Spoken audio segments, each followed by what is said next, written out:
نضيف عليه السمسم، بيطلع معنا بهذا الشكل.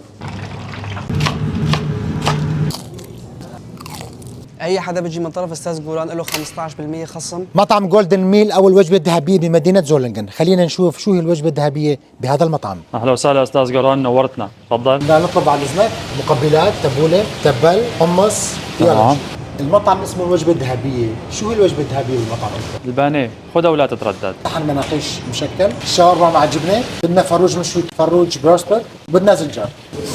اليالنجي من قطع بيجي. تبولة زينا بهذا الشكل. راح نحط هلا صوص المحمرة، طعم كثير طيب ولون كثير مميز. فروج المشوي، نزل البروستد، هلا هيك بننزل البروستد. الزنجر يطلع معنا بهذا الشكل. نزل السنجر،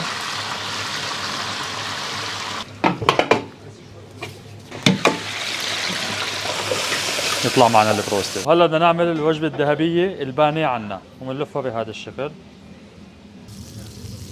هلا بنطحن البانيه، نزله بالمي، يلزق الطحين مزبوط فيها، طحنا بهذا الشكل. نرجع بننزلها بالمي وبعدين بنحطها بالكعك. نزلها كمان بالمي، نضيف عليها السمسم بهذا الشكل. نزلة زيت،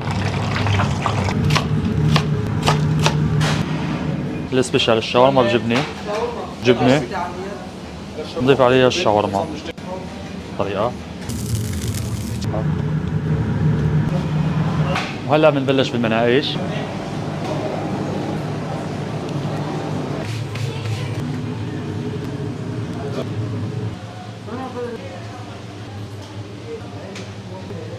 نزل المناقيش بالفرن.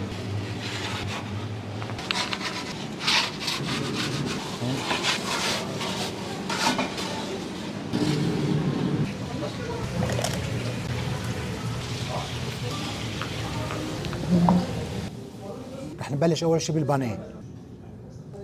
اي حدا بيجي من طرف استاذ جولان له 15% خصم. حتى 15/6.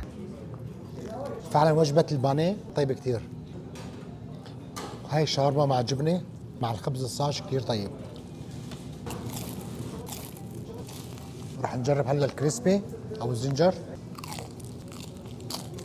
فروج المشوي، والله الفروج طيب. الفروج مع المحمرة طعمتها كتير طيبة.